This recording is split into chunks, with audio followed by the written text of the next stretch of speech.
Kilometre की power देने आ। They can enter, they can search, they can arrest anybody without warrants, without anything. जिंदे ते मर्जी अफसा ला सकते हैं, जिंदे ते मर्जी जो मर्जी ला सकते हैं। ते जिहड़ी साडी किसानां दी मूवमेंट चल रही है, किते ਇਹ ਉਹਦੇ ਤੇ ਐਕਸ਼ਨ ਤਾਂ ਨਹੀਂ ਲੈਣ ਵਾਲੇ, ਤਾਂ ਕਿ 50-50 ਕਿਲੋਮੀਟਰ ਤਾਂ ਆਲਰੇਡੀ BSF ਦੇ ਕੋਲ ਹੈ। ਜਿਹੜਾ ਬੋਲੇਗਾ ਚੁੱਕ ਲੈਣਗੇ, ਰਾਤੋਂ ਰਾਤ ਪਿੰਡਾਂ 'ਚੋਂ ਚੁੱਕ ਕੇ ਲੈ ਜਾਣਗੇ, ਉੱਥੇ ਕੈਂਪ ਲਾ ਕੇ ਜੇਲ੍ਹਾਂ ਬਣਾ ਦੇਣਗੇ, ਉੱਥੇ ਬਿਠਾ ਲੈਣਗੇ। ਤੇ ਜਿਹੜਾ ਅਰੈਸਟ ਹੈ ਵੀ ਉਹ ਈਜ਼ੀਲੀ ਕੰਟਰੋਲ ਹੋ ਜਾਏਗਾ। ਮੈਨੂੰ ਸਭ ਤੋਂ ਵੱਡਾ ਖਰਚਾ ਇਹੀ ਨਜ਼ਰ ਆ ਰਿਹਾ ਕਿ ਇਹ ਕਿਤੇ ਕਿਸੇ ਵੀ ਕੀਮਤ 'ਤੇ ਇਹ ਜਿਹੜੇ ਕਿਸਾਨ ਮੂਵਮੈਂਟ ਚੱਲ ਰਹੀ ਹੈ, ਕਿਉਂਕਿ ਤੰਗ ਹੋ ਚੁੱਕੇ ਹੈ ਔਰ ਇਹ ਉਹਦੇ 'ਤੇ ਕੋਈ ਵੱਡਾ ਐਕਸ਼ਨ ਲੈਣ ਵਾਲੇ ਆ। ਖਬਰ ਮਿਲੀ ਸੀ ਕਿ ਪੰਜਾਬ ਨੂੰ ਤੋੜਨ ਜਾ ਰਹੇ ਨੇ, ਇਹ ਜੰਮੂ ਸਟੇਟ ਬਣਾ ਰਹੇ ਨੇ ਤੇ ਉਹ ਕਿਸਾਨਾਂ ਦੀ ਮੂਵਮੈਂਟ ਕਰਕੇ ਉਹ ਮੂਵਮੈਂਟ ਇਹਨਾਂ ਦੀ ਠੱਪ ਹੋ ਗਈ। ਔਰ ਜਿਹੜਾ ਗੁਰਦਾਸਪੁਰ ਤਾਂ ਮਕੇਰੀਆਂ ਦਾ ਜਿਹੜਾ ਸਾਡਾ ਪਠਾਨਕੋਟ ਗੁਰਦਾਸਪੁਰ ਇਹ ਜੰਮੂ ਸਟੇਟ 'ਚ ਦਾਖਲ ਕਰਨ ਜਾ ਰਹੇ। ਮੈਨੂੰ ਇਹ 50 ਕਿਲੋਮੀਟਰ ਦੀ ਫਿਲਾਸਫੀ ਇਹਨਾਂ ਦੀ ਸਮਝ ਨਹੀਂ ਆਈ ਵੀ ਇਹ ਕਰਨਾ ਕੀ ਚਾਹੁੰਦੇ ਇਹਦੇ ਨਾਲ। ਮੈਨੂੰ ਤਾਂ ਕਿਸਾਨੀ ਮੂਵਮੈਂਟ ਵਾਲਾ ਹੀ ਲੱਗ ਰਿਹਾ ਕਿ ਕਿਸਾਨੀ ਮੂਵਮੈਂਟ ਨੂੰ ਕੁੱਟਣਾ ਚਾਹੁੰਦੇ ਆ। ਕੈਬਨਿਟ ਮੰਤਰੀ ਹੈਗੇ ਨੇ, ਪ੍ਰਗਟ ਸਿੰਘ ਹੈਗੇ ਨੇ, ਉਹਨਾਂ ਨੇ ਕਿਹਾ ਕਿ ਵੀ ਕੈਪਟਨ ਅਮਰਿੰਦਰ ਨੇ ਇਹ ਸਾਜ਼ਿਸ਼ ਕੀਤੀ ਹੈ, ਉਹਨਾਂ ਨੇ ਇਹ ਹਰਕਤ ਕੀਤੀ ਹੈ। ਇਸ ਤਰ੍ਹਾਂ ਜਦੋਂ ਪਹਿਲਾਂ ਅਮਿਤ ਸ਼ਾਹ ਨੂੰ ਮਿਲ ਕੇ ਆਉਂਦੇ ਨੇ। ਦੂਜੇ ਪਾਸੇ ਜੇਕਰ ਆਪਾਂ ਗੱਲ ਕਰਦੇ ਆ, ਉਸ ਤੋਂ ਬਾਅਦ ਚੰਨੀ ਸਾਹਿਬ ਖੁਦ ਉੱਥੇ ਜਾ ਕੇ ਮੁਲਾਕਾਤ ਕਰਦੇ ਨੇ ਅਮਿਤ ਸ਼ਾਹ ਦੇ ਨਾਲ। ਕੀ ਮੰਨਿਆ ਜਾਵੇ ਹੁਣ ਕੌਣ ਸਹੀ ਹੈ ਇਹਨਾਂ ਦੇ ਵਿੱਚ? ਕੈਪਟਨ ਅਮਰਿੰਦਰ ਸਿੰਘ ਤਾਂ 4 ਮਹੀਨੇ ਤੋਂ ਲੱਗਿਆ ਹੋਇਆ ਬੇਅਦਬੀ ਵਾਲਾ। ਠੀਕ ਹੈ, ਤੁਸੀਂ ਉਹਨੂੰ ਸਜ਼ਾ ਦੇਣੀ ਹੈ ਨਾ, ਉਹਨੂੰ ਮਾਰਨਾ ਹੈ ਨਾ, ਧੌਣ ਵੱਢ ਕੇ ਪਾਸੇ ਕਰੋ। ਬੰਦਾ ਹੀ ਤਰਨ ਤਾਰਨ ਤਾਂ ਨਿਕਲ ਆਇਆ, ਉਹ ਦਲਿਤ ਨਿਕਲ ਆਇਆ। ਜੇ ਉਹ ਕਿਤੇ ਯੂਪੀ ਦਾ ਹੁੰਦਾ ਜਾਂ ਦਿੱਲੀ ਦਾ ਹੁੰਦਾ ਜਾਂ ਕੋਈ ਹਿੰਦੂ ਹੁੰਦਾ ਤਾਂ ਪੈ ਗਏ ਸਿਆਪਾ। ਤੇ ਜੋ ਨਿਹੰਗ ਸਿੰਘਾਂ ਦੇ ਵੱਲੋਂ ਕੀਤਾ ਗਿਆ ਫੈਸਲਾ ਸਹੀ ਸੀ? ਬਿਲਕੁਲ ਗਲਤ ਹੈ। ਤੇ ਤੁਸੀਂ ਮਾਰਨਾ ਤਾਂ ਠੀਕ ਹੈ, ਝਟਕਾ ਦਿੱਤਾ ਜੀ ਤੇ ਫਿਰ ਝਟਕਾ ਤਾਂ ਹੁੰਦਾ ਵੀ ਤੁਸੀਂ ਵੱਢ ਦਿਓ ਸਿਰ। ਬਾਦਲ ਨੇ ਬੀਤੇ ਦਿਨ ਸਾਰੀਆਂ ਪਾਰਟੀਆਂ ਨੂੰ ਕਿਹਾ ਕਿ ਇਕਜੁੱਟ ਹੋਵੋ, ਆਪਾਂ ਇਹਦੇ ਖਿਲਾਫ ਆਵਾਜ਼ ਚੱਕੀਏ, ਸੰਘੀ ਢਾਂਚਾ ਜਿਹੜਾ ਨੂੰ ਹੋਰ ਮਜ਼ਬੂਤ ਕਰੀਏ। मैं चाहता हूं कि पंजाब की जो पार्टीज हैं वो इकट्ठे होकर इसके खिलाफ लड़ें। तेरे नाल कौन इकट्ठा होवे? तू 10 साल की कीता, हुण तेरे नाल इकट्ठे हो जान, तेनू हीरो फिर बना देन। ड्रामे ने तो लोगों को विन ओवर करने के ड्रामे ने कि वह देखो जी बादल ने आ कहता तो बादल ने आ कहता।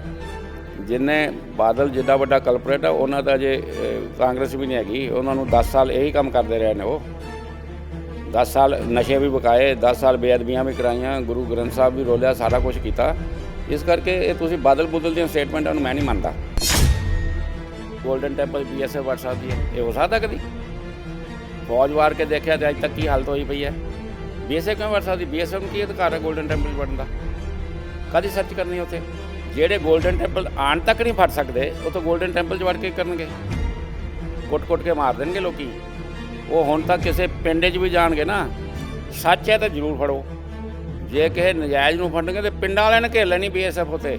ਮਾਰਕ ਮਾਈ ਵਰਡਸ, ਇੰਨੀ ਅਵੇਅਰਨੈਸ ਆ ਰੱਖੀ ਲੋਕਾਂ ਦੀ, ਲੋਕੀ ਤਾਂ ਪਹਿਲਾਂ ਡੰਡੇ ਚੁੱਕੀ ਫਿਰਦੇ। BSF ਕਰ ਲੋਗੇ ਉੱਥੇ, BSF ਉੱਥੇ ਕਾਰਵਾਈ ਤਾਂ ਕਰੇਗੀ ਨਾ। ਹਾਂ, ਤੇ ਫਿਰ ਬਾਦਲ ਸਾਹਿਬ ਨੂੰ ਪੁੱਛੋ ਕਿ ਤੇਰੀ SGPC ਆਂਡੇ ਦੇ ਰਹੀ ਹੈ ਉੱਥੇ, तेरी टास्क फोर्स आंडे दे रही है? जे उत्थे तेरे वड़ जाणगे तो तुसीं करदे जो उत्थे। ये सारी ड्रामेबाजी है, दिस इज ऑल नॉनसेंस।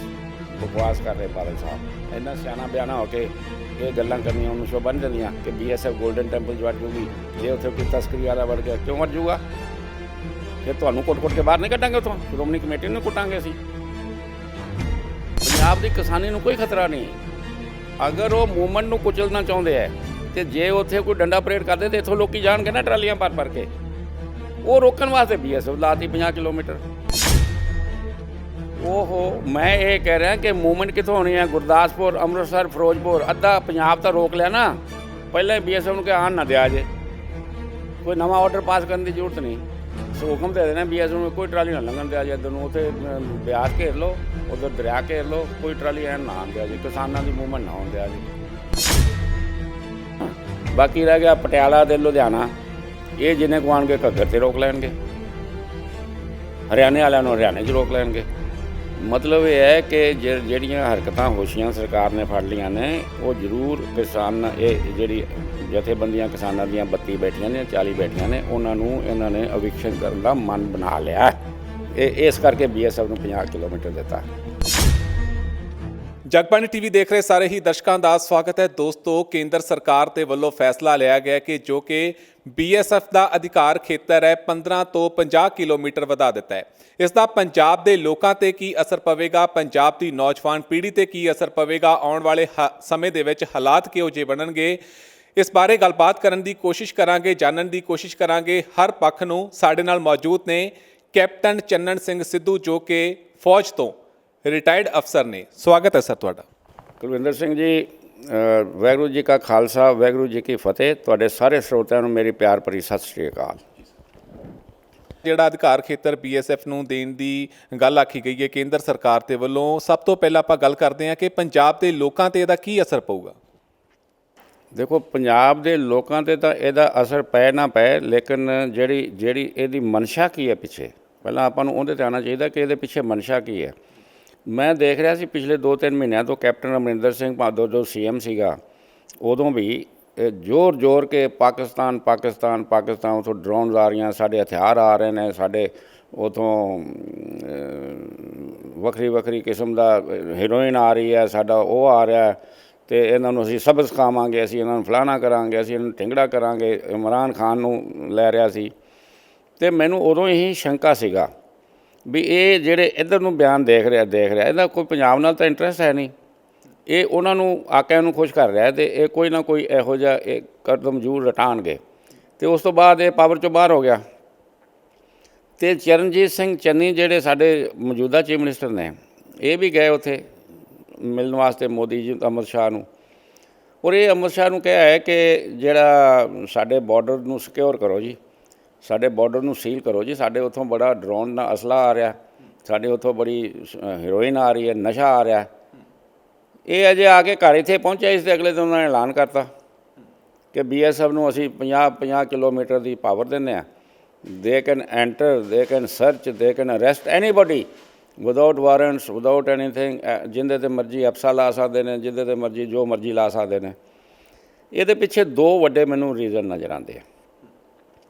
ਇੱਕ ਤਾਂ ਇਹ ਹੈ ਕਿ ਇਹਦਾ ਵੈਸੇ ਤਾਂ ਇਹਦਾ ਕੋਈ ਅਸਰ ਹੋਣ ਵਾਲਾ ਨਹੀਂ, 15 ਕਿਲੋਮੀਟਰ 'ਚ ਨਹੀਂ ਹੋਇਆ ਅੱਜ ਤੱਕ, ਅਤੇ 50 'ਚ ਕੀ ਹੋ ਜਾਊਗਾ। ਜੇ ਇੱਥੋਂ ਘੱਗਰ ਤੱਕ ਕਰ ਦੇਣਗੇ 200 ਕਿਲੋਮੀਟਰ, ਫਿਰ ਕੀ ਹੋ ਜਾਊਗਾ। ਮੈਨੂੰ ਇੱਕੋ ਵੱਡਾ ਰੀਜ਼ਨ ਹੈ ਕਿ ਕਿਤੇ ਜਿਹੜੀ ਸਾਡੀ ਕਿਸਾਨਾਂ ਦੀ ਮੂਵਮੈਂਟ ਚੱਲ ਰਹੀ ਹੈ, ਕਿਤੇ ਇਹ ਉਹਦੇ 'ਤੇ ਐਕਸ਼ਨ ਤਾਂ ਨਹੀਂ ਲੈਣ ਵਾਲੇ, ਤਾਂ ਕਿ 50 ਕਿਲੋਮੀਟਰ ਤਾਂ ਆਲਰੇਡੀ BSF ਦੇ ਕੋਲ ਹੈ, ਜਿਹੜਾ ਬੋਲੇਗਾ ਚੁੱਕ ਲੈਣਗੇ, ਰਾਤੋਂ ਰਾਤ ਪਿੰਡਾਂ 'ਚੋਂ ਚੁੱਕ ਕੇ ਲੈ ਜਾਣਗੇ, ਉੱਥੇ ਕੈਂਪ ਲਾ ਕੇ ਜੇਲ੍ਹਾਂ ਬਣਾ ਦੇਣਗੇ, ਉੱਥੇ ਬਿਠਾ ਲੈਣਗੇ, ਅਤੇ ਜਿਹੜਾ ਰੈਸਟ ਹੈ ਵੀ ਉਹ ਈਜ਼ੀਲੀ ਕੰਟਰੋਲ ਹੋ ਜਾਏਗਾ। ਮੈਨੂੰ ਸਭ ਤੋਂ ਵੱਡਾ ਖਦਸ਼ਾ ਇਹੀ ਨਜ਼ਰ ਆ ਰਿਹਾ ਕਿ ਇਹ ਕਿਤੇ ਕਿਸੇ ਵੀ ਕੀਮਤ 'ਤੇ ਇਹ ਜਿਹੜੇ ਕਿਸਾਨ ਮੂਵਮੈਂਟ ਚੱਲ ਰਹੀ ਹੈ, ਕਿਉਂਕਿ ਤੰਗ ਹੋ ਚੁੱਕੇ ਹੈ, ਔਰ ਇਹ ਉਹਦੇ 'ਤੇ ਕੋਈ ਵੱਡਾ ਐਕਸ਼ਨ ਲੈਣ ਵਾਲੇ ਹੈ।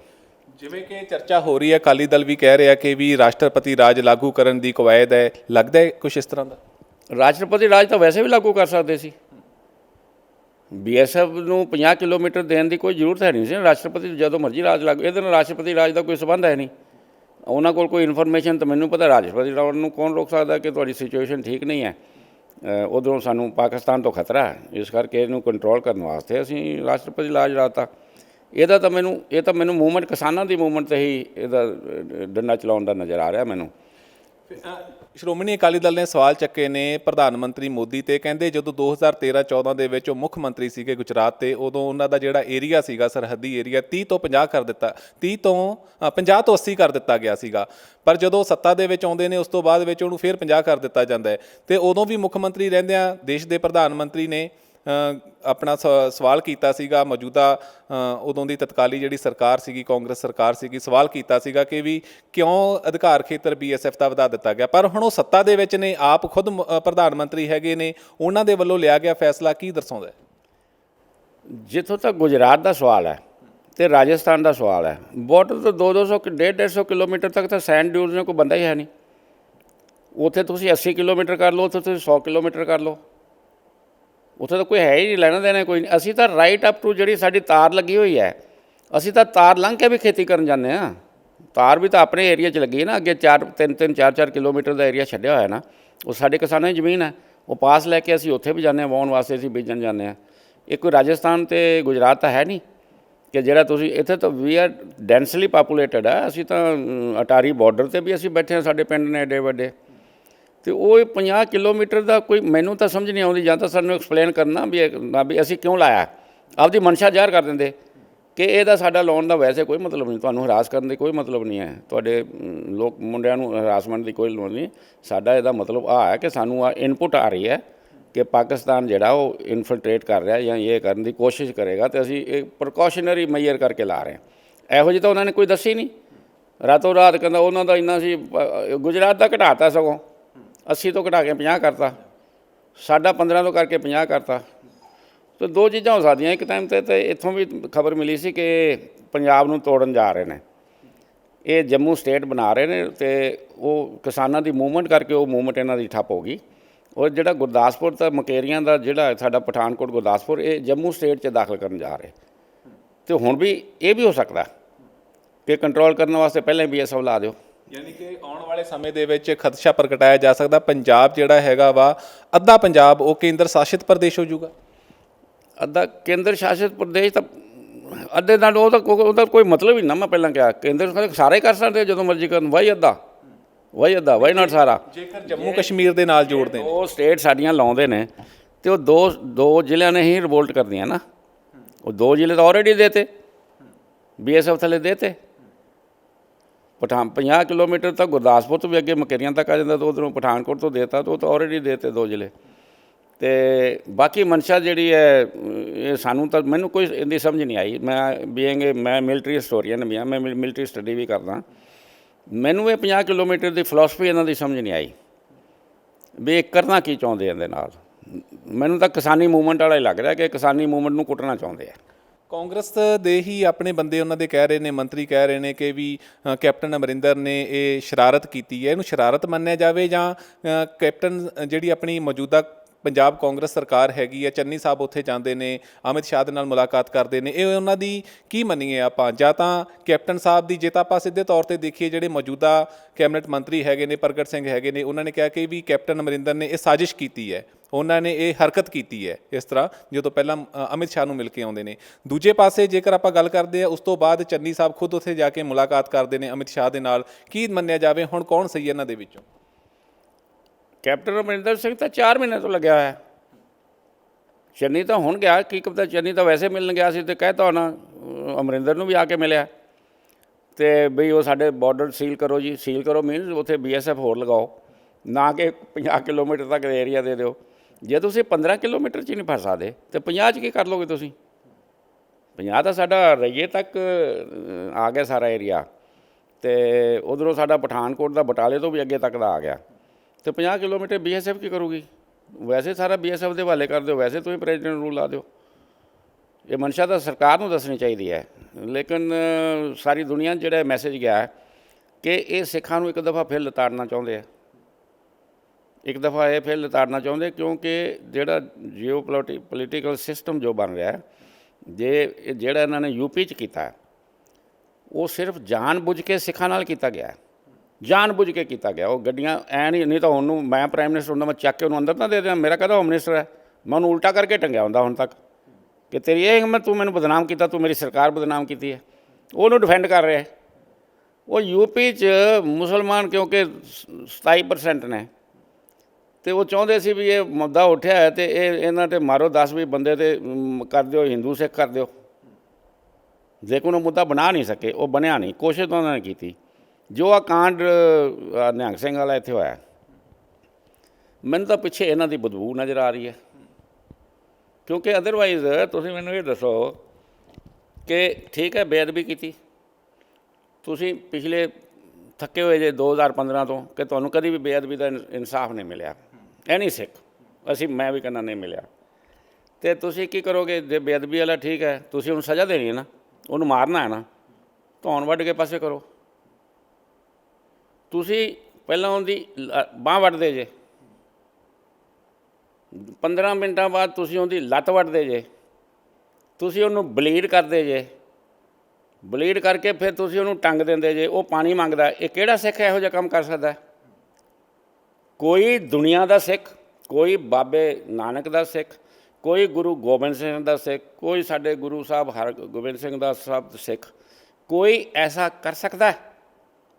ਜਿਹੜੇ ਆ ਕੁਛ ਵਿੱਚ ਲੱਗੇ ਹੋਏ ਨੇ ਬੱਲੇ ਬੱਲੇ ਚੱਕ ਤੇ ਫਟੇ, ਇਹ ਸਾਰੇ ਏਜੰਸੀਆਂ ਦੇ ਬੰਦੇ ਆ, ਕਿਉਂਕਿ ਏਜੰਸੀਆਂ ਇਹਨੂੰ ਜਸਟੀਫਾਈ ਕਰਨਾ ਚਾਹੁੰਦੀਆਂ ਨਿਹੰਗਾਂ ਨੂੰ ਕਿ ਉਹਨਾਂ ਨੇ ਠੀਕ ਕੀਤਾ। ਇੱਥੇ ਵੀ ਇਹੀ ਸਿਲਸਿਲਾ ਚਲਾਉਣਾ ਚਾਹੁੰਦੇ ਸੀ। ਉਹ ਕੁਦਰਤੀ ਬੰਦਾ ਹੀ ਜਿਹੜਾ ਇਹਨਾਂ ਨੇ ਫੜ ਕੇ ਲਿਆਂਦਾ ਨਾ, ਉਹ ਬੰਦਾ ਹੀ ਤਰਨ ਤਾਰਨ ਦਾ ਨਿਕਲ ਆਇਆ, ਉਹ ਦਲਿਤ ਨਿਕਲ ਆਇਆ। ਜੇ ਉਹ ਕਿਤੇ ਯੂਪੀ ਦਾ ਹੁੰਦਾ ਜਾਂ ਦਿੱਲੀ ਦਾ ਹੁੰਦਾ ਜਾਂ ਕੋਈ ਹਿੰਦੂ ਹੁੰਦਾ ਤਾਂ ਪੈ ਗਿਆ ਸਿਆਪਾ। ਅੱਜ ਨੂੰ RSS ਨੇ ਕਿਸਾਨਾਂ ਦੇ ਗਲ ਪਏ ਹੋਣਾ ਸੀ।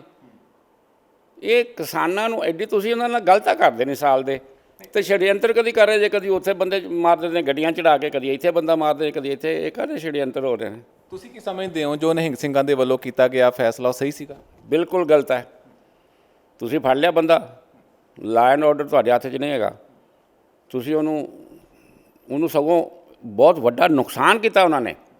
ਉਹਨੂੰ ਫੜ ਕੇ ਪੁੱਛਦੇ ਤੈਨੂੰ ਭੇਜਿਆ ਕਿੰਨੇ, ਉਹਦੀ ਸਟੇਟਮੈਂਟ ਰਿਕਾਰਡ ਕਰਦੇ ਆਪ ਹੀ ਪਹਿਲਾਂ, ਬਜਾਏ ਉਹਨੂੰ ਵੱਡੇ ਤੇ ਉਹਨੂੰ ਵੈਸੇ ਡੰਡਿਆਂ ਨਾਲ ਪੁੱਛਦੇ ਦੱਸ ਤੂੰ ਕੌਣ ਹੈ, ਕਿੱਥੋਂ ਆਇਆ, ਤੈਨੂੰ ਕਿੰਨੇ ਭੇਜਿਆ, ਕਿੰਨੇ ਪੈਸੇ ਲਏ। ਉਹ ਸਾਰਾ ਆਪਦੇ ਕੋਲ ਰਿਕਾਰਡ ਬਣਾਉਂਦੇ, ਰਿਕਾਰਡ ਬਣਾ ਕੇ ਗੌਰਮੈਂਟ ਨੂੰ ਐਕਸਪੋਜ਼ ਕਰਦੇ। ਦੇਖੋ ਅਸੀਂ ਜਦੋਂ ਆਪਰੇਸ਼ਨ ਕਰਦੇ ਹਾਂ ਫੌਜ ਦਾ, ਸਾਡਾ ਏਮ ਇਹ ਨਹੀਂ ਹੁੰਦਾ ਬੰਦੇ ਨੂੰ ਮਾਰਨਾ। ਉਹ ਤਾਂ ਮਾਰੀਦਾ ਜਦੋਂ ਸਾਨੂੰ ਖਤਰਾ ਪੈ ਜੇ ਆਪ ਨੂੰ। ਸਾਡਾ ਏਮ ਹੁੰਦਾ ਉਹਨੂੰ ਫੜਨਾ, ਫੜ ਕੇ ਉਹਦੇ ਤੋਂ ਸਾਰਾ ਖੁਲਵਾ ਕੇ ਰਾਜ ਤੇ ਅੱਗੇ ਤੋਂ 20 ਹੋਰ ਫੜਨੇ। ਉਹ ਕਹਿੰਦੇ ਅਸੀਂ 20 ਆਏ ਸੀ, ਜੇ ਇਹਨੂੰ ਇਹ ਜਿਉਂਦਾ ਫੜ ਲੈਂਦੇ ਤਾਂ 20 ਦੇ ਨਾਂ ਦੱਸ ਦਿਓ, ਉਹ 20 ਦੇ 20 ਫੜੇ ਜਾਂਦੇ। ਅਤੇ ਤੁਸੀਂ ਮਾਰਨਾ ਤਾਂ ਠੀਕ ਹੈ, ਝਟਕਾ ਦਿੱਤਾ ਜੀ, ਤੇ ਫਿਰ ਝਟਕਾ ਤਾਂ ਹੁੰਦਾ ਵੀ ਤੁਸੀਂ ਵੱਢ ਦਿਓ ਸਿਰ। ਤੁਹਾਨੂੰ ਕੀ ਲੱਗਦਾ ਜੋ ਇਹ ਐਕਟੀਵਿਟੀ ਹੋਈ ਹੈ ਕੇਂਦਰ ਸਰਕਾਰ ਦੇ ਖਿਲਾਫ, ਜਿਹੜੇ ਕਿਸਾਨ ਅੜੇ ਹੋਏ ਨੇ ਆਪਣੀਆਂ ਮੰਗਾਂ ਨੂੰ ਲੈ ਕੇ, ਉਹ ਹੁਣ ਨੁਕਸਾਨ ਕਿਹਨੂੰ ਹੋਊਗਾ? ਢਾਹ ਲੱਗੂਗੀ ਕਿਸਾਨ ਅੰਦੋਲਨ ਨੂੰ ਇਸ ਚੀਜ਼ ਦੀ, ਜਾਂ ਕੇਂਦਰ ਸਰਕਾਰ ਨੂੰ ਇਹਦਾ ਬੈਨੀਫਿਟ ਹੋਊਗਾ? ਕਿਉਂਕਿ ਆਪਾਂ ਦੇਖਿਆ ਕਿ ਵੀ ਪਹਿਲਾਂ ਵਿੱਚੋਂ ਮੰਗ ਵੀ ਉੱਠ ਖੜੀ ਹੈ ਕਿ ਵੀ ਸੁਪਰੀਮ ਕੋਰਟ ਤੱਕ ਵੀ ਆਵਾਜ਼ ਚਲੀ ਗਈ ਹੈ, ਜਿਹੜਾ ਮੰਗ ਉੱਠੀ ਹੈ ਕਿ ਜਿਹੜਾ ਇੱਕ ਰਸਤਾ ਹੈਗਾ ਵਾ ਸਿੰਘੂ ਬਾਰਡਰ ਵਾਲਾ, ਉਹਨੂੰ ਖਾਲੀ ਕਰਵਾਇਆ ਜਾਵੇ। ਲੱਗਦਾ ਹੈ ਕਿ ਢਾਹ ਲੱਗੂਗੀ ਇਹਦੀ? ਢਾਹ ਲਾਉਣ ਦੀ ਕੋਸ਼ਿਸ਼ 26 ਜਨਵਰੀ ਨੂੰ ਕੀਤੀ ਗਈ, ਢਾਹ ਲਾਉਣ ਦੀ ਕੋਸ਼ਿਸ਼ ਹੁਣ ਵੀ ਕੀਤੀ ਗਈ। ਪ੍ਰੂਫਸ ਬਾਹਰ ਆ ਰਹੇ ਨੇ, ਸਬੂਤ ਹੌਲੀ ਹੌਲੀ ਬਾਹਰ ਆ ਰਹੇ ਨੇ। ਤੁਹਾਨੂੰ ਸਾਰੇ ਸਬੂਤ ਮਿਲਣਗੇ 10 ਦਿਨਾਂ ਦੇ ਵਿੱਚ ਵੀ ਇਹ ਕਿਵੇਂ ਹੋਇਆ ਕੰਮ, ਕਿਹਨਾਂ ਨੇ ਕੀਤਾ, ਕੌਣ ਇਹਦੇ ਪਿੱਛੇ ਸੀਗੇ। ਇਹ ਸਾਰੇ ਸਬੂਤ ਹੌਲੀ ਹੌਲੀ ਬਾਹਰ ਆ ਜਾਣੇ। ਅਤੇ 20 ਬੰਦੇ ਜਿਹੜੇ 19 ਹੋਰ, ਉਹ ਕੌਣ ਸੀਗੇ, ਇਹਨੂੰ ਲੈ ਕੇ ਕੌਣ ਆਇਆ ਉੱਥੋਂ, ਇਹਨੂੰ ਬਾਣਾ ਨਿਹੰਗਾਂ ਦਾ ਕਿਹਨੇ ਪਵਾਇਆ, ਇਹ ਸਾਰਾ ਕੁਝ ਤਾਂ ਸਾਹਮਣੇ ਆਉਣਾ ਚਾਹੀਦਾ ਨਾ, ਕਿ ਸਰਕਾਰ ਉੱਥੋਂ ਨੂੰ ਸਜ਼ਾ 'ਤੇ ਆ ਕੇ ਲਿਆਈ। ਹੂ ਹੈਜ਼ ਬ੍ਰੌਟ ਹਿਮ, ਜੇ ਉਹ ਨਸ਼ਾ ਖਾਂਦਾ ਲਿਆਂਦਾ ਕਿਉਂ, ਕਿਵੇਂ ਉੱਥੇ ਉਹ ਪਲਾਂਟ ਹੋਇਆ, ਕਿਵੇਂ ਉਹ ਪਹੁੰਚਿਆ ਉੱਥੋਂ ਤੱਕ। ਇਹ ਸਾਰਾ ਕੁਛ ਜੇ ਗੌਰਮੈਂਟ ਸਿੰਸੀਅਰ ਹੋਏਗੀ ਤਾਂ, ਜੇ ਗੌਰਮੈਂਟ ਖੁਦ ਹੀ ਇਨਵੋਲਵਡ ਹੈ ਇਹ ਕਾਂਡ ਕਰਾਉਣ ਨੂੰ, ਕਿ ਤਾਂ ਕਿ ਇਹਨਾਂ ਨੂੰ ਕਿਸਾਨਾਂ ਨੂੰ ਭਜਾਈਏ, ਅਤੇ ਕਿਸਾਨ ਚੰਗੇ ਰਹੇ। ਉਹਨਾਂ ਨੇ ਕਹਿਤਾ ਸਾਡਾ ਇਹਨਾਂ ਨਾਲ ਕੋਈ ਲੈਣਾ ਦੇਣਾ ਨਹੀਂ, ਨਾ ਇਹ ਕਿਸਾਨ ਨੇ, ਨਾ ਇਹਨਾਂ ਨਾਲ ਇਹਦੇ ਜਥੇਬੰਦੀਆਂ ਨਾਲ ਸਾਡਾ ਕੋਈ ਲੈਣਾ, ਨਾ ਕੋਈ ਦੇਣਾ। ਅਤੇ ਇਹਨਾਂ ਨੇ ਬੇਅਦਬੀ ਇਹ ਗੁਰੂ ਗ੍ਰੰਥ ਸਾਹਿਬ ਦੀ ਉਹਨੇ ਕੀਤੀ ਹੈ, ਇਹਨਾਂ ਨੇ ਲਾਇਆ। ਇਹ ਜਾਣਨ ਤੇ ਉਹ ਜਾਣਨ, ਕਾਨੂੰਨ ਦੇ ਮੁਤਾਬਕ ਕੰਮ ਕੀਤਾ ਜਾਵੇ, ਬਸ ਦੈਟਸ ਆਲ। ਤੇ ਹੁਣ ਜਿਹੜਾ ਦੂਸਰਾ ਚੱਲਦਾ ਪਿਆ ਮੁੱਦਾ 15 ਤੋਂ 50 ਕਿਲੋਮੀਟਰ ਤੱਕ BSF ਦਾ ਜਿਹੜਾ ਏਰੀਆ ਕਰ ਦਿੱਤਾ ਗਿਆ, ਇਹ ਪਲਾਨ B ਹੈ ਸਰਕਾਰ ਦਾ? ਪਲਾਨ B ਆਲਰੇਡੀ ਡਿਟਰਮਨ ਨੇ। ਪ੍ਰਕਾਸ਼ ਸਿੰਘ ਬਾਦਲ ਨੇ ਬੀਤੇ ਦਿਨ ਸਾਰੀਆਂ ਪਾਰਟੀਆਂ ਨੂੰ ਕਿਹਾ ਕਿ ਇਕਜੁੱਟ ਹੋਵੋ, ਆਪਾਂ ਇਹਦੇ ਖਿਲਾਫ ਆਵਾਜ਼ ਚੱਕੀਏ, ਸੰਘੀ ਢਾਂਚਾ ਜਿਹੜਾ ਉਹਨੂੰ ਹੋਰ ਮਜ਼ਬੂਤ ਕਰੀਏ, ਇਕੱਠੇ ਹੋ ਕੇ ਸਾਰੀਆਂ ਜਿਹੜੀਆਂ ਪਾਰਟੀਆਂ ਹੈਗੀਆਂ ਕੇਂਦਰ ਸਰਕਾਰ ਤੇ ਦਬਾਅ ਬਣਾਈਏ ਕਿ ਵੀ ਇਹ ਜਿਹੇ ਹਾਲਾਤ ਨਾ ਪੈਦਾ ਕੀਤੇ ਜਾਣ ਕਿ ਵੀ ਪੰਜਾਬ ਦੇ ਵਿੱਚ ਰਾਸ਼ਟਰਪਤੀ ਰਾਜ ਲਾਗੂ ਹੋ ਜਾਵੇ। ਉਹਨੂੰ ਪੁੱਛੋ ਤੇਰੇ ਨਾਲ ਕੌਣ ਇਕੱਠਾ ਹੋਵੇ, ਤੂੰ 10 ਸਾਲ ਕੀ ਕੀਤਾ, ਹੁਣ ਤੇਰੇ ਨਾਲ ਇਕੱਠੇ ਹੋ ਜਾਣ, ਤੈਨੂੰ ਹੀਰੋ ਫਿਰ ਬਣਾ ਦੇਣ।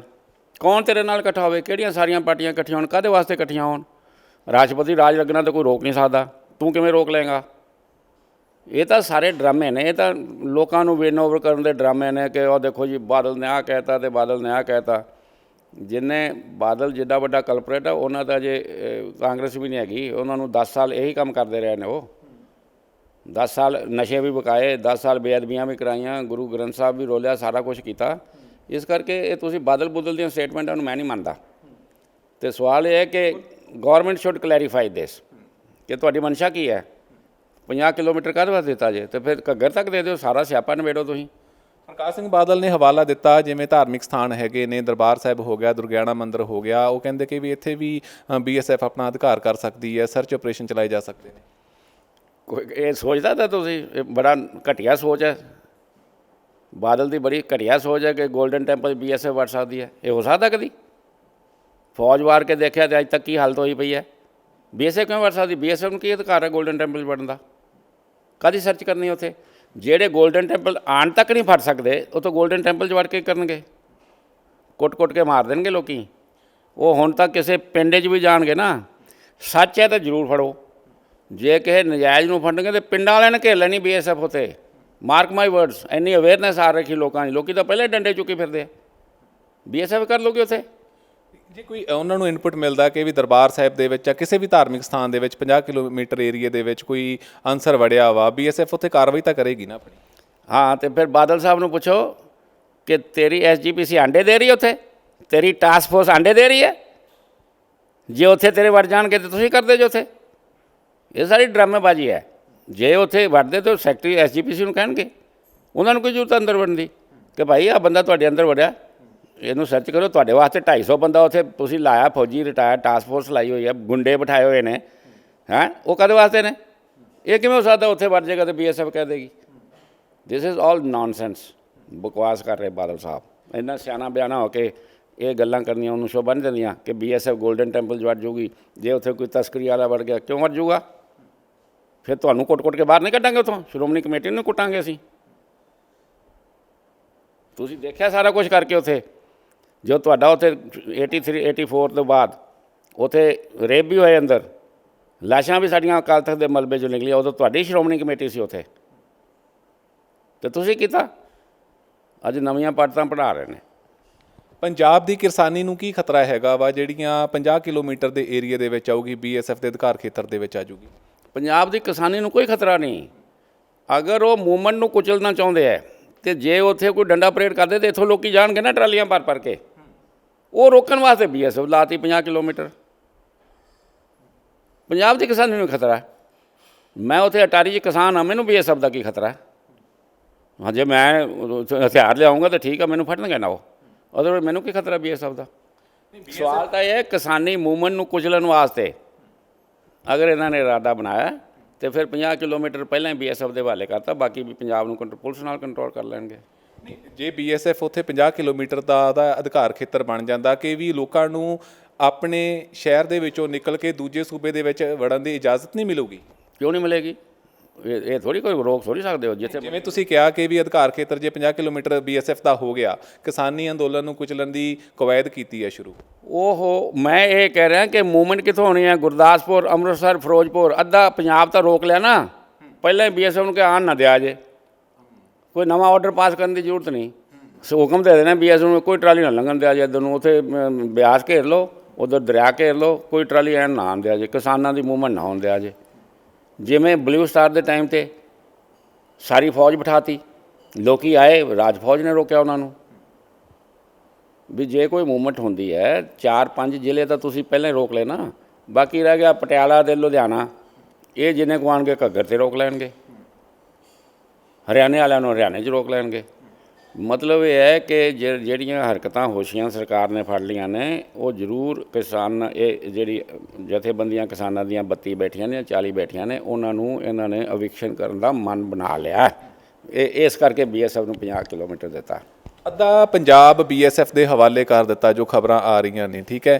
ਤੇ ਇਸ ਤੋਂ ਹੋਰ ਵੀ ਵੱਡੀ ਕੋਈ ਕਾਰਵਾਈ ਹੋ ਸਕਦੀ ਹੈ ਲੱਗਦਾ ਤੁਹਾਨੂੰ? ਕਿਉਂਕਿ ਤੁਸੀਂ ਪਹਿਲਾਂ ਹੀ, ਮੈਂ ਜਿੰਨਾ ਕੁ ਤੁਹਾਨੂੰ ਪੜ੍ਹਿਆ ਵਾ, ਦੇਖਿਆ ਵਾ, ਤੁਹਾਡੀਆਂ ਗੱਲਾਂ ਸੁਣੀਆਂ ਨੇ, ਤੁਹਾਡੇ ਜਿਹੜੇ ਖਦਸ਼ੇ ਹੁੰਦੇ ਤੁਸੀਂ ਪ੍ਰਗਟਾਉਂਦੇ ਹੋ ਉਹ ਕਾਫੀ ਹੱਦ ਤੱਕ ਨੇੜੇ ਤੇੜੇ ਪਹੁੰਚਦੇ ਆ, 98, 97 ਜਾਂ 90% ਤੱਕ ਹੁੰਦੇ ਆ। ਕੀ ਖਦਸ਼ਾ ਪ੍ਰਗਟਾਉਂਦੇ ਹੋ ਕਿ 50 ਕਿਲੋਮੀਟਰ ਜਿਹੜਾ ਏਰੀਆ BSF ਨੂੰ ਦੇ ਦਿੱਤਾ ਗਿਆ ਉਹ ਇਨਫ ਆ, ਜਾਂ ਇਸ ਤੋਂ ਵੱਡੀ ਹੋਰ ਵੀ ਕੋਈ ਕਾਰਵਾਈ ਕੇਂਦਰ ਸਰਕਾਰ ਦੇ ਵੱਲੋਂ ਕੀਤੀ ਜਾ ਸਕਦੀ ਹੈ? ਕੇਂਦਰ ਸਰਕਾਰ ਤਾਂ, ਮੈਂ ਉਹੀ ਤਾਂ ਕਹਿ ਰਿਹਾ ਨਾ ਕਿ ਕੀ ਕਰ ਸਕਦੀ ਕਾਰਵਾਈ? ਜੇ ਤਾਂ ਉਹ ਸਮਗਲਰਾਂ ਨੂੰ ਰੋਕਣ ਵਾਸਤੇ ਹੈ ਤੇ 15 ਕਿਲੋਮੀਟਰ 'ਚ ਰੋਕੇ ਜਾ ਸਕਦੇ ਆ, 50 ਕਿਲੋਮੀਟਰ ਦੀ ਜ਼ਰੂਰਤ ਹੀ ਨਹੀਂ ਹੈ। ਤੇ ਵੱਡੀ ਕਾਰਵਾਈ ਇਹੀ ਕਰ ਸਕਦੀ ਹੈ ਵੀ ਜੇ ਉਹਨਾਂ ਨੇ 2 ਸਾਡੇ ਸੂਬੇ ਕੱਟ ਕੇ ਦੇਣੇ ਨੇ, 2 ਜ਼ਿਲ੍ਹੇ ਕੱਟ ਕੇ ਦੇਣੇ ਨੇ, ਜੰਮੂ ਸਟੇਟ ਡਿਕਲੇਅਰ ਕਰਨੀ ਹੈ, ਉਹਦੇ 'ਚ ਗੁਰਦਾਸਪੁਰ ਵੀ ਪਾ ਦੇਣਾ ਹੈ ਤੇ ਪਠਾਨਕੋਟ ਵੀ ਪਾ ਦੇਣਾ, ਮਕੇਰੀਆਂ ਵੀ ਪਾ ਦੇਣਾ, ਤਾਂ ਵੀ ਇੱਥੋਂ ਰੈਵੋਲੂਸ਼ਨ ਹੋ ਸਕਦੀ ਹੈ। ਮਤਲਬ ਉੱਠ ਸਕਦੇ ਨੇ ਵੀ ਸਾਡਾ ਪੰਜਾਬ ਤੋੜਦਾ, ਅਸੀਂ ਨਹੀਂ ਜਾਂਦੇ ਉੱਧਰ। ਉਹਨੂੰ ਕੰਟਰੋਲ ਕਰਨਾ ਤਾਂ ਦੂਜਾ ਕਿਸਾਨੀ ਮੂਵਮੈਂਟ ਨੂੰ ਜੇ ਉਹਨਾਂ ਨੇ ਕੁੱਟਣਾ ਤਾਂ ਉਹਦੇ ਵਾਸਤੇ ਵੀ ਅੱਧਾ ਪੰਜਾਬ ਇਹਨਾਂ ਨੇ ਪਹਿਲਾਂ ਹੀ ਕਬਜ਼ੇ ਕਰ ਲਿਆ। ਹੋਰ ਪੰਜਾਬ BSF ਦੀਆਂ ਕੰਪਨੀਆਂ 10 ਹੋਰ ਭੇਜ ਦੇਣਗੇ। ਇਹ ਸਿਸਟਮ ਸ਼ੁਰੂ ਹੋ ਸਕਦਾ। ਅਤੇ ਇਸ ਤੋਂ ਇਲਾਵਾ ਹੋਰ ਤਾਂ ਕੋਈ ਤੁਕ ਹੀ ਨਹੀਂ 50 ਕਿਲੋਮੀਟਰ ਦੇਣ ਦਾ। ਕੋਈ ਤੁੱਕ ਬਣਦਾ ਹੀ ਨਹੀਂ ਕਿ ਨਾ ਕੋਈ BSF ਆ ਕੇ ਅੰਮ੍ਰਿਤਸਰ 'ਚ ਕਿਸੇ ਨੂੰ ਫੜੇਗੀ ਤੇ ਲੋਕੀ ਗੱਲ ਪੈ ਜਾਣਗੇ। ਹਾਂਜੀ ਸਹੀ ਫੜਦੀ ਹੈ ਤੇ ਫੜ ਲਵੇ, ਜੇ ਸਹੀ ਫੜਦੀ ਫਿਰ ਬਾਰਡਰ 'ਤੇ ਕਿਉਂ ਨਹੀਂ ਫੜਦੀ? ਫਿਰ ਉਹ 15 ਕਿਲੋਮੀਟਰ 20 ਕਿਲੋਮੀਟਰ ਆਣ ਹੀ ਕਿਉਂ ਦਿੰਦੀ ਹੈ?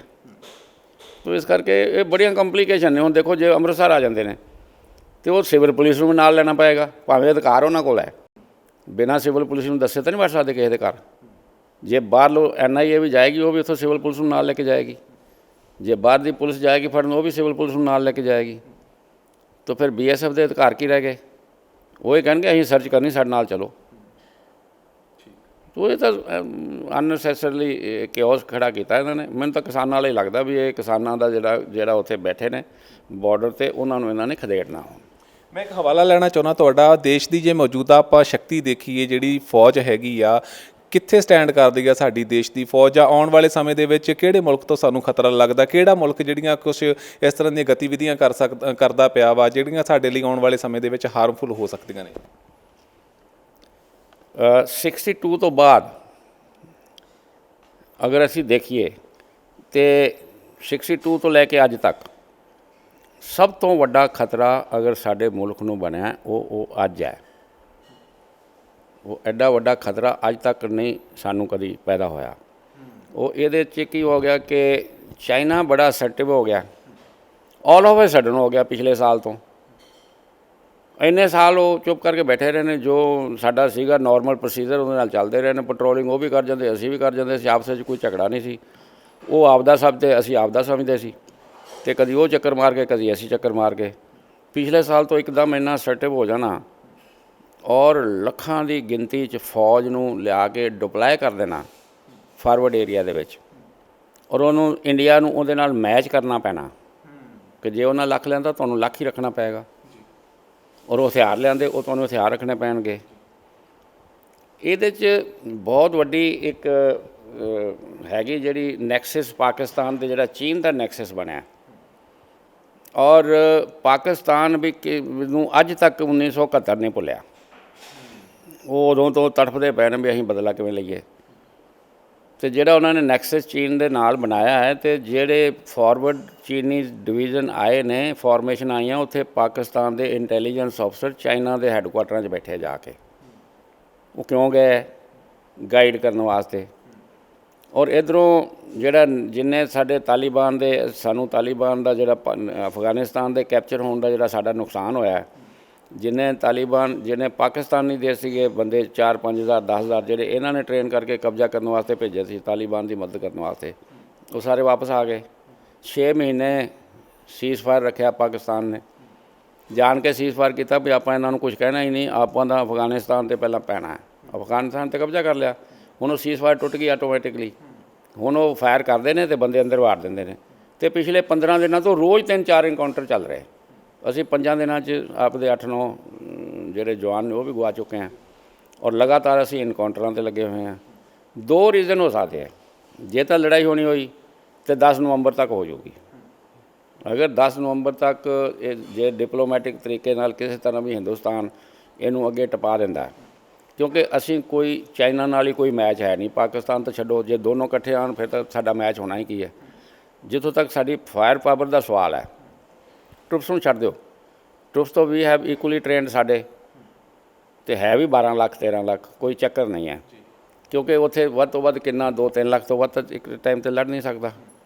ਲੇਕਿਨ ਸਾਡੇ ਕੋਲ ਫਾਇਰ ਪਾਵਰ ਹੈ ਨਹੀਂ, ਸਾਡਾ ਕੋਈ ਫਾਇਰ ਪਾਵਰ ਉਹਨਾਂ ਨਾਲ ਮੈਚ ਹੀ ਨਹੀਂ ਕਰਦਾ। ਅਤੇ ਜੇ ਪਾਕਿਸਤਾਨ ਚਾਈਨਾ ਟੁਗੈਦਰ ਹੋ ਗਏ ਤਾਂ ਦੈਨ ਤਾਂ ਅਸੀਂ ਸਟੈਂਡ ਹੀ ਨਹੀਂ ਕਰਦੇ ਕਿਤੇ। ਤਾਂ ਇਸ ਨੂੰ ਅਸੀਂ ਤਾਂ ਇਹੀ ਹੋਪ ਕਰ ਰਹੇ ਹਾਂ ਅਤੇ ਰੋਜ਼ ਅਰਦਾਸ ਕਰਦੇ ਹਾਂ ਵਾਹਿਗੁਰੂ ਤੋਂ ਕਿ 10, 12 ਨਵੰਬਰ, 15 ਨਵੰਬਰ ਲੰਘ ਜਾਏ ਤਾਂ ਕਿ ਬਰਫਾਂ ਪੈ ਜਾਣ, ਆਹ ਸਾਲ ਸਾਡਾ ਲੰਘ ਜਾਏ ਅਤੇ ਫਿਰ ਹਿੰਦੁਸਤਾਨ ਕੋਲ 1 ਸਾਲ ਦਾ ਮੌਕਾ ਹੈ। ਅਤੇ 1 ਸਾਲ ਦੇਖੋ, ਜੇ 62 ਦੀ ਲੜਾਈ ਨਾ ਹੁੰਦੀ, ਮੇਰਾ ਸੁਣ ਲਓ ਮੇਰੇ ਧਿਆਨ ਨਾਲ ਮੈਂ ਕੀ ਕਹਿ ਰਿਹਾ, ਜੇ 62 ਦੀ ਲੜਾਈ ਨਾ ਹੁੰਦੀ ਅਤੇ ਪਾਕਿਸਤਾਨ 65 'ਚ ਹਮਲਾ ਕਰਦਾ ਅਤੇ ਉਹ ਘੱਗਰ ਤੱਕ ਆ ਸਕਦਾ ਸੀ। ਉਹਨੂੰ ਸਾਡੇ ਕੋਲ ਰੋਕਣ ਦੀ ਕੋਈ ਪਾਵਰ ਨਹੀਂ ਸੀ। ਜੋ ਹਥਿਆਰ ਅਤੇ ਜੋ ਟ੍ਰੇਨਿੰਗ ਉਹਨਾਂ ਕੋਲ ਸੀ, ਸਾਡੀ ਫੌਜ ਉਹਨੂੰ ਬਿਲਕੁਲ ਸਟੈਂਡ ਨਹੀਂ ਸੀ ਕਰ ਸਕਦੀ। ਲੇਕਿਨ ਚਾਈਨਾ ਨੇ ਸਾਨੂੰ ਅਵੇਅਰ ਕਰਤਾ ਜਦੋਂ ਸਾਨੂੰ ਕੁੱਟ ਪਈ 62 'ਚ, ਔਰ 62 ਤੋਂ 65 ਤੱਕ ਇੰਨੀ ਇੰਨੀ ਪ੍ਰੋਗਰੈਸ ਕੀਤੀ ਆਰਮੀ ਨੇ, ਇੰਨੀ ਆਰਮੀ ਭਰਤੀ ਕੀਤੀ, ਇੰਨੇ ਐਮਰਜੈਂਸੀ ਕਮਿਸ਼ਨ ਅਫਸਰ, ਸ਼ਾਰਟ ਕਮਿਸ਼ਨ ਅਫਸਰ, ਇੰਨੀ ਫੌਜ ਵਧਾਈ ਗਈ। ਘੱਟੋ ਘੱਟ MiG-21, MiG-27, MiG-29 400-500 ਲੇਟੈਸਟ ਜਹਾਜ਼ ਸਾਡੇ ਕੋਲ 3 ਸਾਲਾਂ 'ਚ ਆ ਗਿਆ। ਦਿਨ ਰਾਤ ਸਾਡੀ ਟ੍ਰੇਨਿੰਗ ਹੁੰਦੀ ਸੀ। ਅਤੇ ਜੇ ਪਾਕਿਸਤਾਨ 62 ਚਾਈਨਾ ਤੋਂ 6 ਮਹੀਨਿਆਂ 'ਚ ਹੀ ਹਮਲਾ ਕਰ ਦਿੰਦਾ, ਫਿਰ ਵੀ ਸਾਨੂੰ ਬੜੀ ਮਾਰ ਕਹਿੰਦੀ।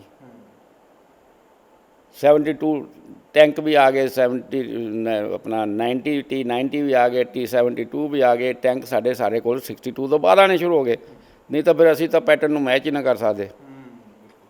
ਅਤੇ ਜੇ ਹੁਣ ਵੀ ਜੇ 10 ਨਵੰਬਰ ਤੱਕ ਇਹ ਨਹੀਂ ਕੁਛ ਹੁੰਦਾ, ਅਤੇ ਅਗਲੇ ਸਾਲ ਅਸੀਂ ਇਹਨਾਂ ਨਾਲ ਤਕਰੀਬਨ ਮੈਚਿੰਗ ਦੀ ਪੋਜੀਸ਼ਨ 'ਤੇ ਪਹੁੰਚ ਜਾਵਾਂਗੇ ਕਿ ਸਾਨੂੰ ਪਤਾ ਲੱਗ ਗਿਆ ਹੁਣ ਨਾ ਤਾਂ ਸਰਕਾਰ ਸੁਣਦੀ ਹੈ।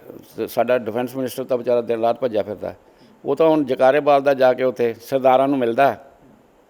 ਸਿੱਖ ਪਲਟਨ ਜਾਂਦਾ ਅਤੇ ਬੋਲਦਾ ਉਦੋਂ ਤੁਸੀਂ ਕਹਿੰਦਾ ਬੋਲੇ ਸੋ ਨਿਹਾਲ, ਸਤਿ ਸ਼੍ਰੀ ਅਕਾਲ। ਕਹਿੰਦਾ ਇੱਕ ਨਾਰਾ ਇੱਕ ਤੁਸੀਂ ਹੋਰ ਵੀ ਜਕਾਰਾ ਮਾਰਦੇ ਹੁੰਦੇ ਜੇ। ਕਹਿੰਦਾ ਹਾਂ, ਵਾਹਿਗੁਰੂ ਜੀ ਕਾ ਖਾਲਸਾ ਵਾਹਿਗੁਰੂ ਜੀ ਕੀ ਫਤਿਹ ਆਪ ਬੁਲਾਉਂਦਾ ਫਿਰਦਾ। ਕਿਉਂ ਤੁਰਿਆ ਫਿਰਦਾ? ਉਹ ਇਸੇ ਕਰਕੇ ਤੁਰਿਆ ਫਿਰਦਾ ਹੈ ਕਿ ਬਹੁਤ ਵੱਡਾ ਖਤਰਾ, ਔਰ ਇਹ ਖਤਰਾ ਸਾਡਾ ਉੱਥੋਂ ਅਰੁਣਾਚਲ ਤੋਂ ਲੈ ਕੇ 1400-1500 ਕਿਲੋਮੀਟਰ ਸਾਡਾ ਬਾਰਡਰ ਹੈ। ਸੈਂਟਰਲ ਇੰਡੀਆ ਤੁਹਾਡਾ ਉੱਤਰਾਂਚਲ ਵਾਲਾ ਅਤੇ ਆਪਣਾ ਹਿਮਾਚਲ ਵਾਲਾ ਅਤੇ ਈਸਟਰਨ ਲੱਦਾਖ, ਇਹ ਸਾਰੇ 'ਤੇ ਜਿੰਨੀ ਸਾਡੀ ਫੌਜ ਤੈਨਾਤ ਹੋ ਗਈ ਹੈ, ਸਾਨੂੰ ਇਹ ਬਲੀਡ ਕਰ ਦੇਣਗੇ ਇਕਨੋਮਿਕਲੀ। ਸਾਨੂੰ ਫੀਡ ਕਰਨਾ ਸਰਦੀਆਂ 'ਚ ਇੰਨਾ ਔਖਾ ਕਿ ਤੁਸੀਂ ਇਮੈਜਨ ਨਹੀਂ ਕਰ ਸਕਦੇ ਕਿ ਘੱਟੋ ਘੱਟ ਸਾਨੂੰ 50-60 ਜਹਾਜ਼ ਜਿਹੜੇ ਨੇ ਟਰਾਂਸਪੋਰਟ ਦੇ ਇਹਨਾਂ ਨੇ ਆਰਡਰ ਕਰ ਦਿੱਤੇ, 54 ਜਹਾਜ਼ ਟਰਾਂਸਪੋਰਟ ਦੇ। ਕਿਉਂਕਿ ਜੇ ਸਾਡੇ ਕੋਲ ਜਹਾਜ਼ ਨਹੀਂ ਹੋਣਗੇ, ਉੱਥੇ ਸਮਾਨ ਕਿਵੇਂ ਸੁੱਟਾਂਗੇ ਪੈਰਾਸ਼ੂਟਾਂ ਨਾਲ? ਇੰਨੀ ਫੌਜ ਉੱਥੇ ਬਿਠਾਤੀ ਅਤੇ ਬਰਫਾਂ ਪੈ ਗਈਆਂ ਅਤੇ ਪੈਰਾਸ਼ੂਟਾਂ ਨਾਲ ਸਮਾਨ ਸੁੱਟਿਆ ਜਾਣਾ। ਹਾਂਜੀ, ਉਹ ਸਾਰਾ ਸਮਾਨ ਰੋਜ਼ ਸੁੱਟਣਾ ਪੈਣਾ, ਰੋਜ਼ ਸਬਜ਼ੀ ਸੁੱਟਣੀ ਪੈਣੀ ਹੈ, ਰੋਜ਼ ਤੁਹਾਨੂੰ ਡਰਾਈ ਰਾਸ਼ਨ ਜੇ ਖਤਮ ਹੁੰਦਾ ਹੈ, ਵੈਸੇ ਤਾਂ 6-6 ਮਹੀਨਿਆਂ ਦਾ ਸਟਾਕ ਕਰ ਲਿਆ ਹੋਣਾ, ਰਾਸ਼ਨ ਫਟਾਫਟ ਸਟਾਕ ਕਰ ਲੈਂਦੇ ਆ, ਕਿਉਂਕਿ ਜਿੱਥੇ ਨਹੀਂ ਲੰਘ ਸਕਦਾ ਆਪਣਾ ਬਰਫਾਂ ਦੇ ਵਿੱਚ ਤੋਂ ਪਹਿਲਾਂ ਹੀ ਸਟਾਕ ਕਰ ਲੈਂਦੇ ਨੇ। ਲੇਕਿਨ ਫਰੈਸ਼ ਵੈਜੀਟੇਬਲ, ਫਰੈਸ਼ ਐਵਰੀਥਿੰਗ ਹਰ ਰੋਜ਼ ਸੁੱਟਿਆ ਜਾਂਦਾ। ਅਤੇ ਪਹਿਲਾਂ ਅਸੀਂ ਸਰ ਇੱਕ ਅੱਧੇ ਬ੍ਰਿਗੇਡ ਨੂੰ ਸੁੱਟਦੇ ਹੁੰਦੇ ਸੀ। ਮੈਂ ਵੀ ਰਿਹਾ ਰੇਅਰ ਸਪਲਾਈ ਆਰਗੇਨਾਈਜੇਸ਼ਨ, ਮੈਂ ਵੀ ਸੁੱਟਦਾ ਰਿਹਾ। ਮੈਂ ਪਠਾਨਕੋਟ ਹਵਾਈ ਅੱਡੇ 'ਤੇ ਜਿੰਨੇ ਨਿਊਲੀ ਕੈਪਚਰਡ ਪਿਕਰ ਸੀਗੇ, ਮੈਂ ਸਟਾਫ ਕੈਪਟਨ ਸੀਗਾ, ਅਤੇ ਅਸੀਂ ਵਿੱਚ 5 ਜਹਾਜ਼ ਰੋਜ਼ ਦੇ ਭਰ ਕੇ ਭੇਜਦੇ ਹੁੰਦੇ ਸੀ। ਅਤੇ ਹੁਣ ਤਾਂ ਹਜ਼ਾਰਾਂ ਦੀ ਗਿਣਤੀ ਜਹਾਜ਼ ਭੇਜਣੇ ਪੈਣੇ। ਹੁਣ ਤਾਂ ਤੁਹਾਨੂੰ rare supply Chandigarh, Pathankot, East 'ਚ ਸਾਰੀਆਂ ਬਣਾਉਣੀਆਂ ਪੈਣੀਆਂ। ਤਾਂ ਇੰਨੀ ਬਲੀਡ ਇਕਨੋਮੀ ਅਸੀਂ ਸਾਡੀ ਇਕੋਨਮੀ ਕਿੰਨੀ 2.9, ਉਹਨਾਂ ਦਾ 5ਵੇਂ ਹਿੱਸੇ 'ਤੇ ਅਸੀਂ ਸਾਡੀ ਜਿਹੜੀ ਹੈਗੀ ਹੈ, ਅਤੇ ਉਹ ਹੈਗੇ ਸਾਡੇ ਤੋਂ 5 ਗੁਣਾ ਜ਼ਿਆਦਾ ਉਹਨਾਂ ਦੀ ਇਕੋਨਮੀ ਸਟਰੋਂਗ ਹੈ। ਅਤੇ ਸਾਨੂੰ ਇਕਨੋਮਿਕਲੀ ਬਲੀਡ ਕਰ ਦੇਣਗੇ ਤਾਂ ਵੀ ਅਸੀਂ ਗਏ, ਅਸੀਂ ਪ੍ਰੋਗਰੈਸ ਨਹੀਂ ਕਰ ਸਕਾਂਗੇ। ਸਾਨੂੰ ਇੱਕ ਸਾਲ ਇਕਨੋਮਿਕਲੀ ਉਹਨਾਂ ਨੇ ਕਰ ਦਿੱਤਾ ਨਾ ਅਤੇ ਸਾਡੇ ਨਾਕੇ ਦਮ ਆ ਜਾਣੇ। ਤੋ ਹਰ ਪਾਸਿਓਂ ਉਹਨਾਂ ਨੇ ਸਾਨੂੰ ਘੇਰ ਲਿਆ। ਚਾਈਨਾ ਨੇ ਸਾਨੂੰ ਸਾਰੇ ਪਾਸਿਓਂ ਚੱਕਰ 'ਚ ਪਾ ਲਿਆ। ਜੋ ਭੂਟਾਨ ਨਾਲ ਵੀ ਕਰਕੇ ਉਹ ਸਮਝੌਤਾ, ਭੂਟਾਨ ਨੇ ਵੀ ਐਗਰੀਮੈਂਟ ਕਰ ਲਿਆ, ਅਤੇ ਨੇਪਾਲ ਨਾਲ ਵੀ ਐਗਰੀਮੈਂਟ ਹੋ ਗਿਆ, ਸ਼੍ਰੀਲੰਕਾ ਨਾਲ ਵੀ ਹੋ ਗਿਆ, ਪਾਕਿਸਤਾਨ ਵੈਸੇ ਉਹਨਾਂ ਦੇ ਨਾਲ ਹੈ, ਟਰਕੀ ਉਹਨਾਂ ਦੇ ਨਾਲ ਹੈ, ਅਫਗਾਨਿਸਤਾਨ ਉਹਨਾਂ ਦੇ ਨਾਲ ਹੈ। ਸਾਡੇ ਕੋਲ ਕੀ ਰਹਿ ਗਿਆ? ਸਾਨੂੰ ਤਾਂ ਉਹਨਾਂ ਨੇ ਚਾਰੇ ਪਾਸਿਓਂ ਸਰਕਲ ਕਰ ਲਿਆ। ਲੇਕਿਨ ਇਹ ਡਿਪੈਂਡ ਚਾਈਨਾ 'ਤੇ ਕਰਦਾ ਕਿ ਉਹ ਤਵਾਨ 'ਤੇ ਪਹਿਲਾਂ ਕਬਜ਼ਾ ਕਰਨਾ ਚਾਹੁੰਦਾ ਕਿ ਇੰਡੀਆ ਨੂੰ ਪਹਿਲਾਂ ਕੁੱਟਣਾ ਚਾਹੁੰਦਾ। ਜੇ ਉਹ ਸਿਰਫ ਸਾਨੂੰ ਡਰਾ ਕੇ ਰੱਖਣਾ ਚਾਹੁੰਦਾ ਹੈ, ਉਹਨਾਂ ਨੇ ਹੁਣ ਪੱਕੇ ਸਟਰਕਚਰ ਬਣਾ ਲਏ ਨੇ। ਉਹਨਾਂ ਨੇ ਸਰਦੀਆਂ 'ਚ ਵਾਪਸ ਨਹੀਂ ਜਾਣਾ, ਭਾਵੇਂ 20 ਦਫਾ ਹੋਰ ਗੱਲਬਾਤ ਕਰ ਲੈਣ, 13ਵੀਂ 14ਵੀਂ 15ਵੀਂ। They are not going to go back, they are going to stay put. ਉਹ ਇੱਥੇ ਰਹਿਣਗੇ ਅਤੇ ਸਾਰੀਆਂ ਸਰਦੀਆਂ 'ਚ ਸਾਨੂੰ ਵੀ ਉੱਥੇ ਰਹਿਣਾ ਪਊਗਾ। ਆਉਣ ਵਾਲੇ ਸਮੇਂ ਦੇ ਵਿੱਚ ਜਿਹੜਾ ਵੱਡਾ ਖਤਰਾ ਹੈਗਾ, ਜੇਕਰ ਹੈਗਾ ਤਾਂ ਸਾਨੂੰ ਚਾਈਨਾ ਤੋਂ ਹੈਗਾ। ਹਾਂ ਬਿਲਕੁਲ, ਚਾਰੇ ਪਾਸੇ ਉਹਨੇ ਸਾਨੂੰ ਘੇਰ ਲਿਆ, ਚਾਰੇ ਪਾਸੋਂ ਘੇਰ ਲਿਆ। ਅਫਗਾਨਿਸਤਾਨ ਦਾ ਕੀ ਇੰਪੈਕਟ ਜਾਂਦਾ ਜੇ ਉਹਦੇ ਨਾਲ ਕੋਈ ਸੰਧੀ ਹੁੰਦੀ ਆ? ਪਹਿਲਾਂ ਆਪਾਂ ਦੇਖਿਆ ਉਹਨਾਂ ਨੇ ਮਦਦ ਵੀ ਭੇਜੀ ਆ ਚਾਈਨਾ ਨੇ ਅਫਗਾਨਿਸਤਾਨ ਨੂੰ। ਕੋਈ ਹੈਗਾ ਇਹਦਾ ਵੀ ਸਾਨੂੰ ਆਉਣ ਵਾਲੇ ਸਮੇਂ ਦੇ ਵਿੱਚ ਕੋਈ ਹਰਜਾਨਾ ਭੁਗਤਣਾ ਪਊਗਾ? ਚਾਈਨਾ ਨੇ ਤਾਂ ਉਹਨਾਂ ਨੂੰ ਦੇਖੋ, ਚਾਈਨਾ ਨੂੰ ਵੀ ਅਫਗਾਨਿਸਤਾਨ ਤੋਂ ਬੜਾ ਖਤਰਾ ਸੀ, ਕਿਉਂਕਿ ਚਾਈਨਾ ਦੇ ਪ੍ਰੋਵਿੰਸ 2 ਜਿਹੜੇ ਨਾਲ ਲੱਗਦੇ ਨੇ ਅਫਗਾਨਿਸਤਾਨ ਦੇ, ਉਹ ਮੁਸਲਿਮ ਡੋਮੀਨੇਟਡ ਨੇ। ਚਾਈਨਾ ਵੀ ਉੱਥੇ ਮੁਸਲਮਾਨਾਂ 'ਤੇ ਬੜਾ ਅਤਿਆਚਾਰ ਕਰ ਰਿਹਾ। ਉਹਨਾਂ ਨੂੰ ਪਤਾ ਨਹੀਂ ਅਜ਼ਗਰ ਕਹਿੰਦੇ ਨੇ ਕੌਣ ਨੇ ਉਹ ਮੁਸਲਮਾਨ ਜਿਹੜੇ ਉਹਨਾਂ ਦਾ ਉਹ ਹੈਗੀ। ਤੋ ਚਾਈਨਾ ਚਾਹੁੰਦਾ ਹੈ ਕਿ ਤੁਸੀਂ ਮੇਰੇ ਤੋਂ ਲੈ ਲਓ, ਲੇਕਿਨ ਤੁਸੀਂ ਇੰਟਰਫੇਅਰ ਨਹੀਂ ਕਰਨਾ। ਮੇਰੀਆਂ ਸਟੇਟਾਂ ਦੇ ਵਿੱਚ ਮੁਸਲਿਮ ਇੱਥੋਂ ਹਥਿਆਰ ਨਹੀਂ ਭੇਜਣੇ, ਜਾਂ ਉਹਨਾਂ ਨੂੰ ਟ੍ਰੇਨਿੰਗ ਨਹੀਂ ਦੇਣੀ, ਜਾਂ ਇਹ ਨਹੀਂ ਕਰਨਾ। ਉਹ ਆਪਦੇ ਆਪ ਨੂੰ ਸੇਵ ਕਰਨ ਵਾਸਤੇ ਬੈਠਾ। ਲੇਕਿਨ ਇੰਡੀਆ, ਕਿਉਂਕਿ ਸਾਡੇ ਤਾਂ ਅਫਗਾਨਿਸਤਾਨ ਦੇ ਨਾਲ ਅਗਰ ਤੁਸੀਂ ਹਿਸਟੋਰੀਕਲੀ ਦੇਖੋ ਤਾਂ ਸਾਡਾ ਲਿੰਕ ਸਦੀਆਂ ਤੋਂ ਹੈ। ਹਾਂਜੀ, ਸਦੀਆਂ ਤੋਂ ਸਾਡੇ ਉਹਨਾਂ ਨਾਲ ਲਿੰਕ ਨੇ।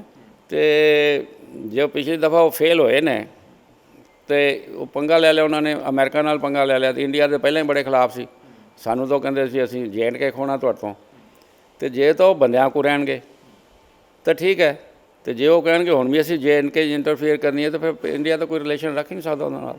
ਫਿਰ ਤਾਂ ਸਾਡੀ ਸ਼ਿਫਾਰਤ ਪੋਸਟ ਵੀ ਐਵੇਂ ਗਈ, ਬਣਾਈ, ਇਹਨਾਂ ਦੀਆਂ ਪਾਰਲੀਮੈਂਟ ਬਣਾਈਆਂ, ਇਹਨਾਂ ਦੇ ਸਕੂਲ ਕਾਲਜਸ ਬਣਾਏ, ਇਹਨਾਂ ਦੇ ਡੈਮ ਬਣਾਏ, ਸਾਰਾ ਪੈਸਾ ਸਾਡਾ ਵੇਸਟ ਗਿਆ। ਤੇ ਸਾਨੂੰ ਇਹ ਅਸੀਂ ਸੋਚਿਆ ਵੀ ਨਹੀਂ ਸੀ ਕਦੀ ਵੀ ਐ ਅਮਰੀਕਨ ਛੱਡ ਕੇ ਭੱਜ ਜਾਣਗੇ ਤੇ ਬੁਚਰਾਂ ਦੇ ਵਾਲੇ ਸਾਰਾ ਅਫਗਾਨਿਸਤਾਨ ਕਰ ਜਾਣਗੇ। ਕੈਪਟਨ ਸਾਹਿਬ, ਮੈਂ ਲਾਸਟ ਜਿਹੜਾ ਸਵਾਲ ਹੈਗਾ ਤੁਹਾਡੀ ਪਾਰਟੀ ਨੂੰ ਲੈ ਕੇ ਕਰਨਾ ਚਾਹੁੰਦਾ। ਤੁਹਾਡੀ ਪਾਰਟੀ ਕਿਰਤੀ ਕਿਸਾਨ ਸ਼ੇਰੇ ਪੰਜਾਬ ਜਿਹੜੀ ਪਾਰਟੀ, ਹੁਣੇ ਤੁਸੀਂ ਉਹਨਾਂ ਦਾ ਪਿੱਛੇ ਜੇ ਪ੍ਰੈਸ ਕਾਨਫਰੰਸ ਵੀ ਕੀਤੀ ਆ ਤੇ ਸਾਰਾ ਕੁਝ ਹੋ ਗਿਆ, ਜੁਆਇਨਿੰਗਾਂ ਵੀ ਤੁਸੀਂ ਦੱਸਿਆ ਹੋ ਰਹੀਆਂ ਨੇ। ਕੀ ਤੁਹਾਡਾ ਮੋਟਿਵ ਹੈਗਾ ਆਉਣ ਵਾਲੇ ਸਮੇਂ ਦੇ ਵਿੱਚ ਆਪਣੀ ਪਾਰਟੀ ਨੂੰ ਲੈ ਕੇ? ਕੀ ਸੋਚਦੇ ਹੋ ਪੰਜਾਬ ਦੇ ਪ੍ਰਤੀ? ਪੰਜਾਬ ਦੇ ਵਿੱਚ ਅਗਰ ਤੁਸੀਂ ਸਾਰੇ ਪੰਜਾਬ 'ਚ ਘੁੰਮ ਕੇ ਦੇਖੋ, ਚੱਪੇ ਚੱਪੇ 'ਤੇ ਇੱਕੋ ਆਵਾਜ਼ ਆਉਂਦੀ ਹੈ, ਵੀ ਵਾਂਟ ਚੇਂਜ। ਸਾਨੂੰ ਚੇਂਜ ਚਾਹੀਦੀ ਹੈ। This leadership of Akali Dal, Congress, Aam Aadmi Party, ਇਹ ਦਿੱਲੀ ਦੇ ਨੁਮਾਇੰਦੇ ਨੇ।